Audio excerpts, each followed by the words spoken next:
Yeah. While the panelists are entering the stage, I want to thank you for coming to our extraction panel. Um, may I introduce to you David LaRussa, sales director from Apeks. Hey, David.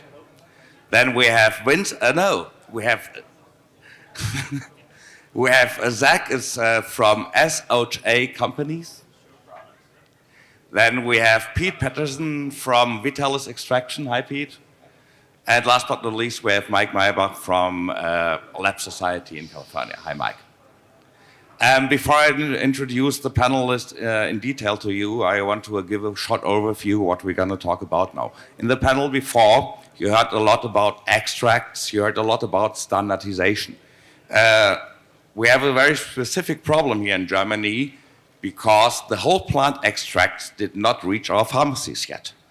What we have in the pharmacies is those we call it monosubstances, which is a dronabinol, which is a monosubstance, and as it was mentioned before, we have Sativex, and we have just one whole plant extract, which is very new in the pharmacies, or no, it's two offered by a Canadian importer, by a Canadian producer, but except that, only private persons know anything about extraction. There is the knowledge within the cannabis industry here.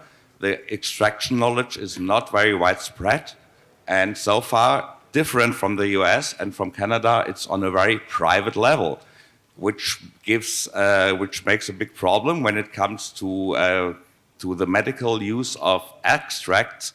A lot of patients know better than their doctors and know better than their pharmacists, because they know the extracts from the black market or from extracting the medical weed they get privately. I know a lot of people privately who do make, for example, who extract their Betrocan cannabis, make a whole plant extraction because this is not offered in the pharmacy, and they only can get that strain, that specific strain, in the form of buds. And if you need an extraction, you have to do it on a private level.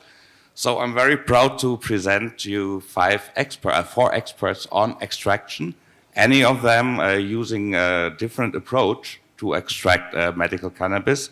And I'm a little sorry if I have to use my crib, because I have two panels today, and to introduce anybody as he deserves, I do have to use my crib. So I want to start with David. David LaRussa is sales director at Apeks Supercritical, a leading CO2 extraction manufacturer based in Ohio. Dave directs the sales team at Apeks, helps streamline and implement processes to help improve the customer's experience. And as we talked in the green room before the meeting here, or before the panel, you don't have products in your state yet, but you're actually focusing on producing or on the technique behind it. And my first question goes out to you. Your company is specialized and focused on developing supercritical CO2 technology on industrial level. A lot of, especially in Germany, we're not so experienced with extraction. Can you maybe give a short overview? What is CO2 extraction? How does it differ from the old ways of extraction we know so far? So CO2 extraction is the extraction using CO2 solvent, taking CO2 from a gas to a liquid at high pressures, thus extracting the oils, the waxes, and the lipids, and then removing those from the actual plant material. At Apeks, we focus on introductory systems, but also scalable to industrial size. And with our systems, we actually operate them on the same platform. So as customers scale their business and grow their business, it's an easy transition from going from an introductory system to a medium system to the large system. So as a producer of extraction technology, you have a bigger overview of what's going on. So how did the demand for cannabis extracts develop in the US and on the Canadian market within the last years? So obviously it started off in the West, and with the demand for cannabis and hemp, actually Andy was approached by the select customers, and they wanted another method of actually extracting through a cleaner, purer process, which would then ultimately reduce the amount of post-processing time and refining it. And to come back to what I said in the beginning, this is also a technique you cannot use on private and small level. Is that true? Correct. And which is very different from your technology, Zach, isn't it? Let me introduce Zach first. Zach is based in California. Yep. And he's the VP of Rosin Tech Products, a Californian-based industry-leading solventless extraction company. Solventless, what does that mean? Solventless is just heat and pressure. So we do rosin presses at Rosin Tech Products, and you take your flour or your dry sift, your ice water hash, and you are setting your temperature, your time, putting your material in a filter bag within the parchment paper, and then you're pressing for about 30 to 60 seconds, and you're getting your solventless hash oil or your rosin. So with the rosin, it's full spectrum, and it's just a matter of taking your material, and then whether you're doing CO2 or you're doing BHO, you're always using a solvent. With solventless, you don't have to worry about that at all. And when it comes to the medical demand, here in Germany, this technique is actually unknown when it comes to medical production. What about your home? Yeah, so with rosin, it's very affordable. In terms of extraction, it's very easy to get started. And Germany actually is one of our largest countries that we sell rosin presses to. A lot of patients want to be able to make their oil, and it's very easy. And a rosin press is pretty small, so you can keep it on your counter.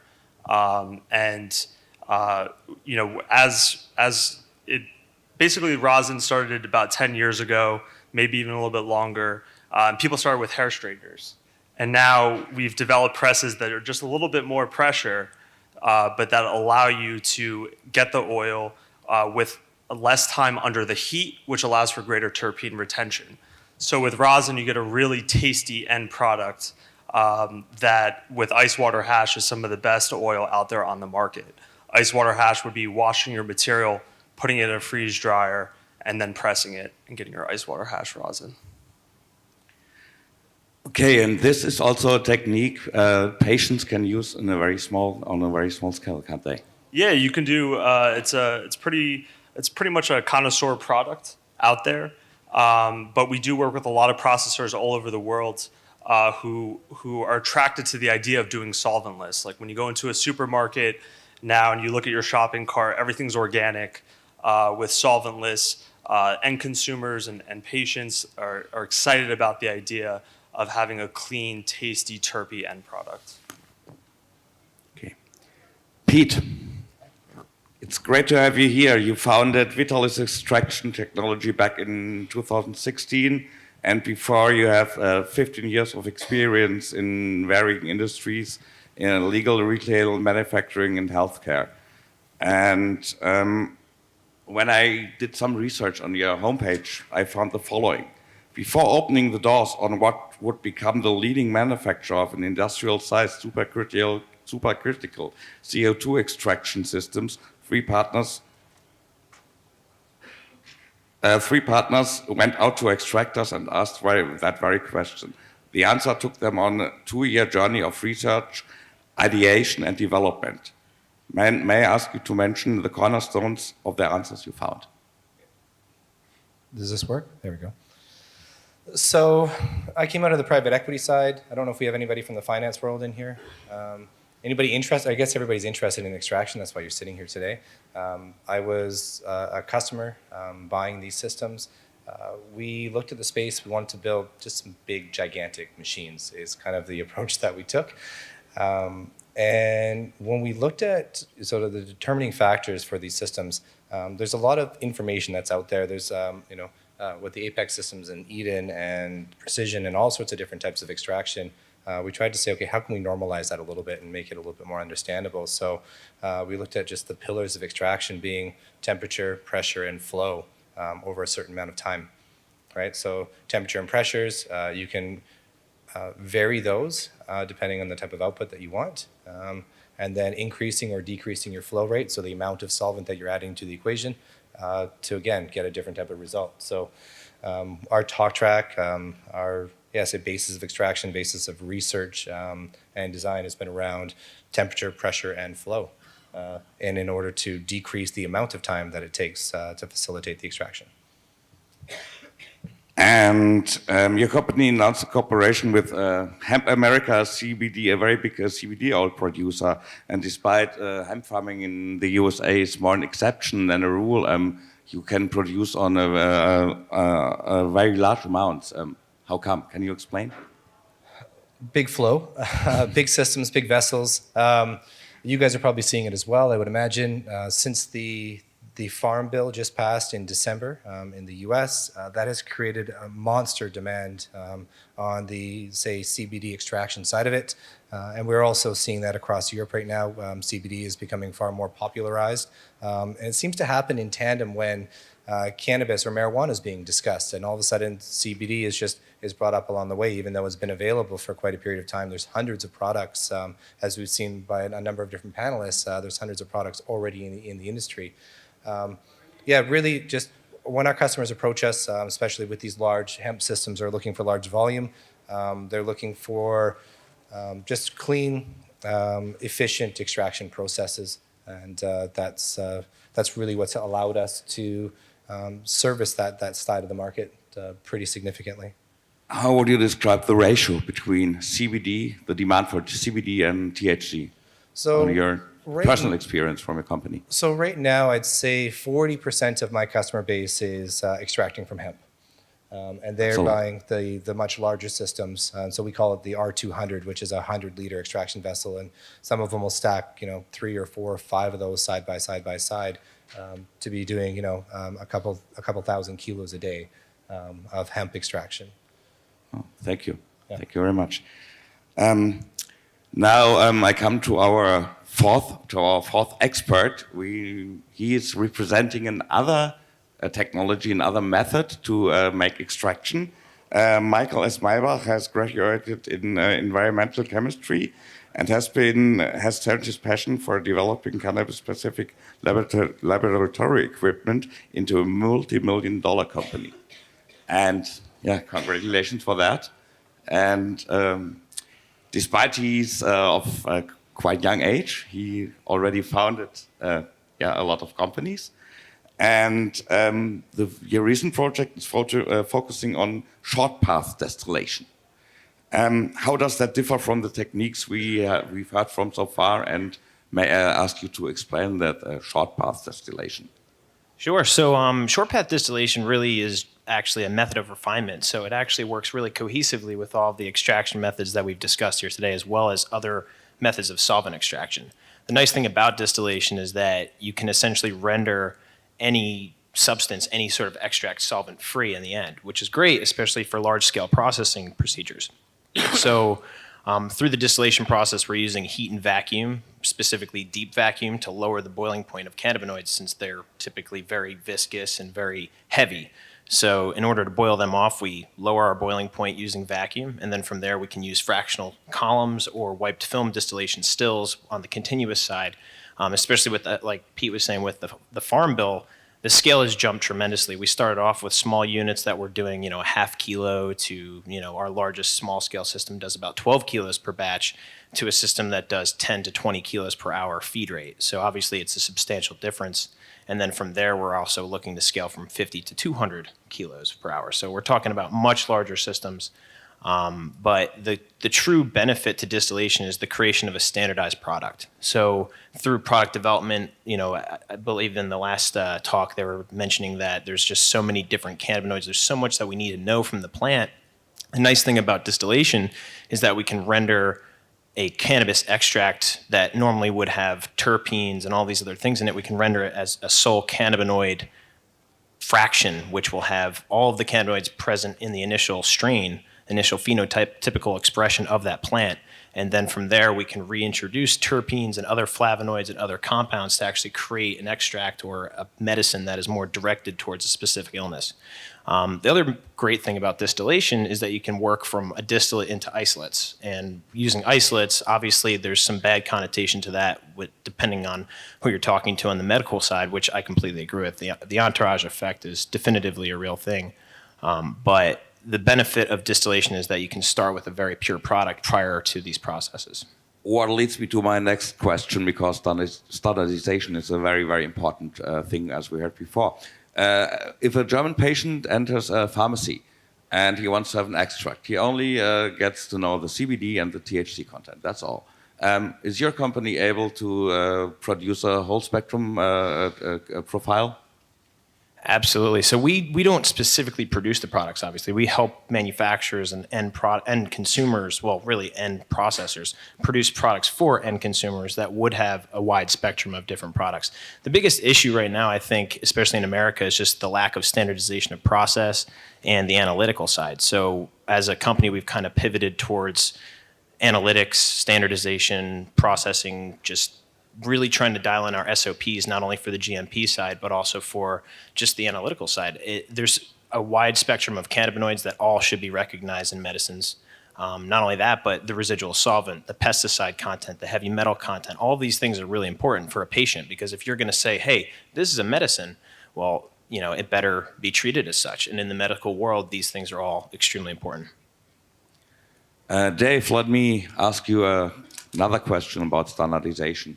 Your state, you're coming from Ohio, is just in the phases of regulation. You're just regulating the medical cannabis market. Correct. How important is standardization for your company? How important is it for the authorities, for the dialogue with our authorities? So it's really important. So one, from the Apeks side, selling the equipment. We want to make sure that we put the equipment in the customer's hands, but they're getting the right equipment. So understanding the standardization, understanding the regulations. In the States right now, because it is federally illegal for cannabis, but states are legalizing it, they're making their own rules. So we're kind of taking a shot at the dark to find out, okay, what rules can we follow? What rules do we have to abide by? So the idea of a standardization process will help us, provide the right equipment to the customer.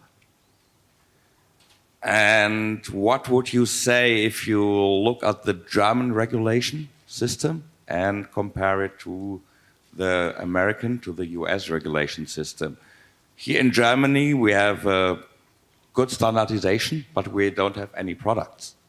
In the US, the standardization is not perfect, but you have products. What is better in the end? What would you say? I think that the standardization, first and foremost, then this way we can follow the regulations, and then this way it's consistent across the board versus having variables in different regions. If I may add to that, being in Canada, we've seen a little bit of a mix between what's happening in the European market as this market evolves, and then seeing on the US side of things where you really state by state, it's opening up. How do we approach this? What levels of standardization must be reached? And then in Canada, because the Canadian market really wants to reach into Europe and start to sell there, we've seen kind of a little bit of that hybrid model. I can tell you every single time I come over to Europe, I'm always impressed with the people that I sit down, the customers that we're chatting with and discussing extraction with. It's not a cowboy approach by any means. They're bringing pharmaceutical experience to the table.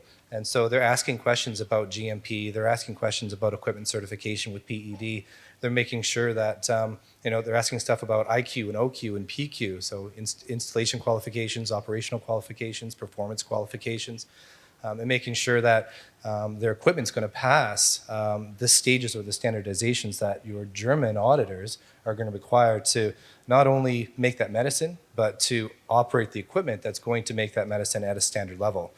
So understanding what's requirement of the European side of things, the Europeans, and some of the Canadians in the room and US in the room, but really the Europeans are stepping up that level of, say, manufacturing and that level of compliance that the globe is now looking to. So it's really impressive to see what's going on over here. And my next question goes out to expert on the Canadian market. As you maybe know, we have, I think, meanwhile, 25 different cannabis strains in the pharmacy, but only one whole plant extraction from Canada so far, or not two. Why is that so? It's just the, like in Germany, it's the German regulations and the German laws. We typically see regulations start wherever it may be. It's the same thing in the US when it starts state by state by state. In Canada, it started the same way. We start with flower. It's easy to understand, it's easy to cultivate, and it's a minimum viable product. And so that's introduced to the market first. And then from there, you get some pretty basic extracts. If you look at the Canadian extraction market, the most popularized ones are these little tinctures where you have 3% THC or 3% cannabinoids, and then the rest is coconut oil or propylene glycol. So the patient in Canada actually has to consume a lot of fluid to get the cannabinoids that they're looking for. However, in a little bit more of a conservative, even though we have a liberal government and a little bit more of a conservative society, it is an approach, it's a step to administering that medical cannabis.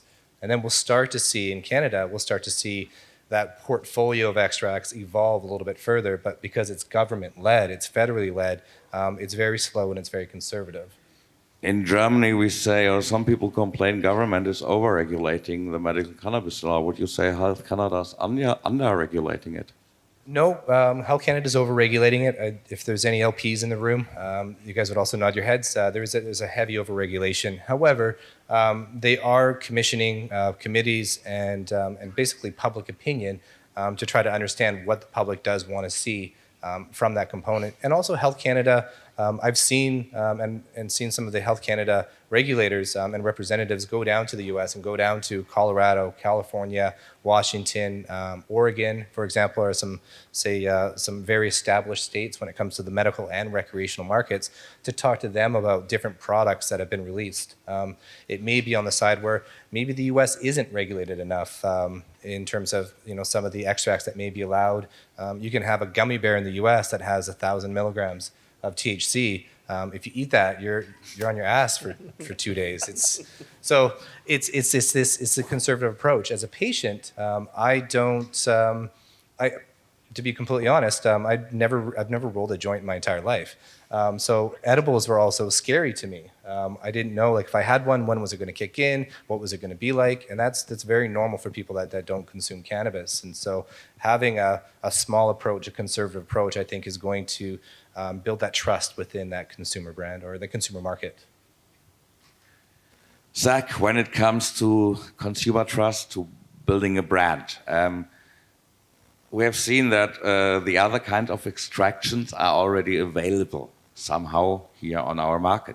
Your rosin tech is, I've seen it in Spanish social clubs a lot, meanwhile, so there's a really small revolution going on, but actually your product is not in the pharmacies yet and is not on the market here yet. So how do you see what's the future of rosin tech, of rosin extraction in Europe? Yeah, so overall, right now, it is on the end consumer side and in the cannabis clubs. We're seeing a lot of clubs in Spain, but also interest in the Netherlands and other places.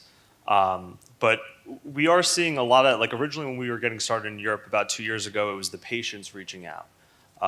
Patients, with stage 4 cancer, looking for an affordable way to get their oil, would contact us and then tell their friends, and that's kind of how we got our start in Europe. And I think, going forward, rosin as a very affordable way, almost like having a juicer in your kitchen or something like that. That's how I envision, rosin in the future for Europe, being really popular for the end consumers, but also, as we head more towards the recreational side in Europe down the road, I hope to have the solventless experience like we do in the US, where you can bring your flower, we'll press for you for free, and it's just all out in the open, and it's all about education.